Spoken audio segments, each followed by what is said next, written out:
So it's kind of an important part of the next part of this, which is the attachment points, which are these little blue things that you see that are the points where you can actually mount things to them. And these can show up on the side, as in this case, we see them on the side right here. But we can also look at the ship over here behind us, and we can see that there's some on the top as well.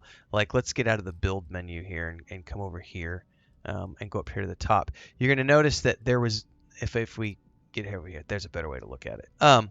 Now you can see that that ship over there that's already built has ones on top, and if we were to go underneath, we might not see any underneath right now, but if we were to strip some of these bits and pieces off, you might find underneath mountings as well.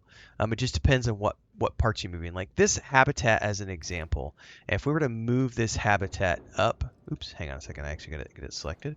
If we were to move it up and then move the camera down, you're going to notice that it has mounting points underneath it as well, which allows it to snap on, you guessed it, to those points right there, and then you snap it in place. So that's how the attachments work, and that's an important part of when you're actually coming in here and looking at how do all these bits and pieces fit together, which ones do I absolutely have. Again, those are the ones you absolutely have to have, and they fit together in different ways. So as an example, you have to pay attention to this, which we talked about briefly. Oop, hang on. Back.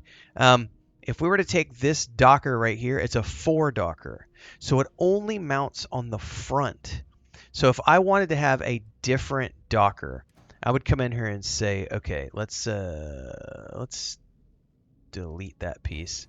Let's look for a docker here as an example. I have different types of dockers. 4 port top. Or here's another one that's like a Pro Docker, which looks a little wonky as well. So let's say I wanted one on the top. I would find this one right here that fits on the top, and I would say, okay, I want to take this. I'm going to make sure that it's selected. I'm going to move it up a couple of levels because I know that I want it to mount on top. And I'm going to choose to put it like maybe I'll put it up here like that, right? Now, again, remember what we said earlier about the ship error thing? So on the bottom right, we can actually see that there's 5 errors popping up. So if we were to check the error list, only 1 landing bay is allowed. So all these things, it's because it's tracking 2 ships on the screen right now. It's an easy way to see what you're doing. The key here is you would build your first, build your stock ship that you want to build, your custom ship, I should say, and then delete the other ship to be able to get rid of the errors in that way where you need to have multiple, where it says only one of each is allowed. But the other ones where it says like landing bay needs to be connected to the cockpit, well, we would need to connect the landing bay to the cockpit in a way.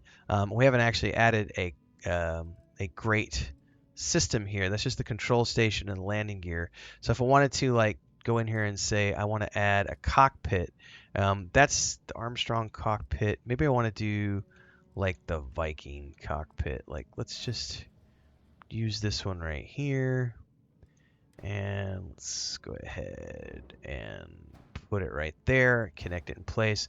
Boom. Now we have a cockpit. Now it threw up a whole bunch of other errors. What are the other errors that it's saying me? Oh man, Docker modules need to be on the outside of a ship. Oh, not on the top. What? Landing bay. What? So there's all these things that it'll tell you as you're going along. But that's the key to placing all of the bits and pieces that you want to place with the attachments based on the rule of 1 cockpit, at least 1 engine, 1 reactor, 1 grav drive, 1 fuel tank, 1 docker, 1 bay, 1 landing gear, and at least 1 habitat.